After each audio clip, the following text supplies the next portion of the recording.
ยุ่งคือสองเพื่อของผู้คนที่หาพาพอนี่กันลัดใช้ก็ความน้องเขาว่าน้องนี่มาก็กันมาหนึ่งงานพอนี่มาลัดแม่ปีนี้น้องเขาก็กันมาหนึ่งกันตาเทียนมันเสียงน้องเขาก็มีนาการคุณพ่อนาฝนขึ้นหนึ่งกล้วยเลยเขานอนตีเลยขึ้นปัดใจในที่สาเหตุตีเลยขึ้นปัดใจในที่สาเหตุที่ว่า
เกี่ยมันควางนวลน้องสุขยอนทามานวลน้องสุขยอนทามดุดี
สุกามาเที่ยวคำเมื่อข้าวเสียนตาแล้วนอกที่เลยผัดกาสัวเฮานอกสิงปีเสียบมาเสสัวเฮานอกสิงปีเสียบมาเสลาติวาติวา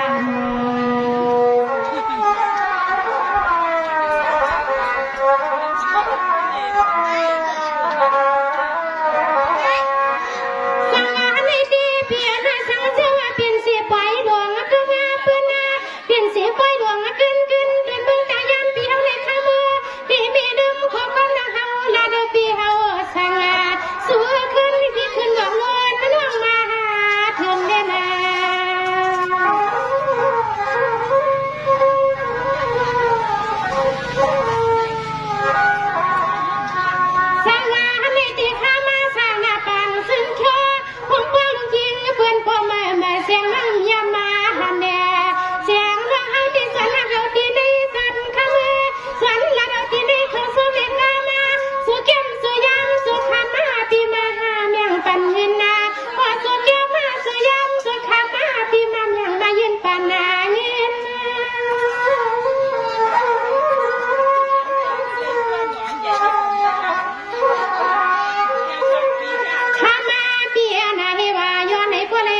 สุขขอก็มาห้างปันยินใส่ก็ความปีเฮาว่าขึ้นหน้าจงไหนก็มีแทง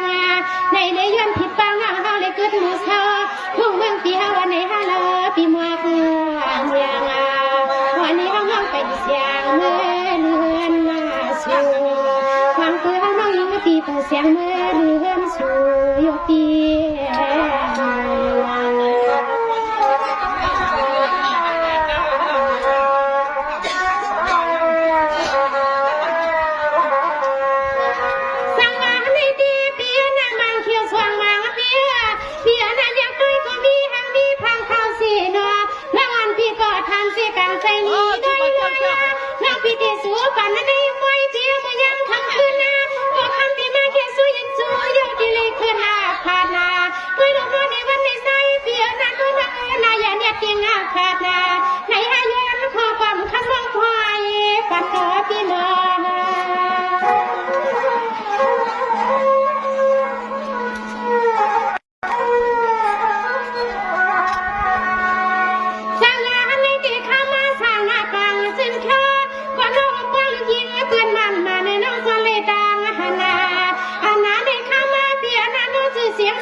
คือนานุกันนายาปวดนาชิ้นซื้อชิ้นโคตรเมืองเสลียงเสลขอนี้วัดนาชิ้นซื้อชิ้นโคละคอยหมวกหัวตัวเมืองเส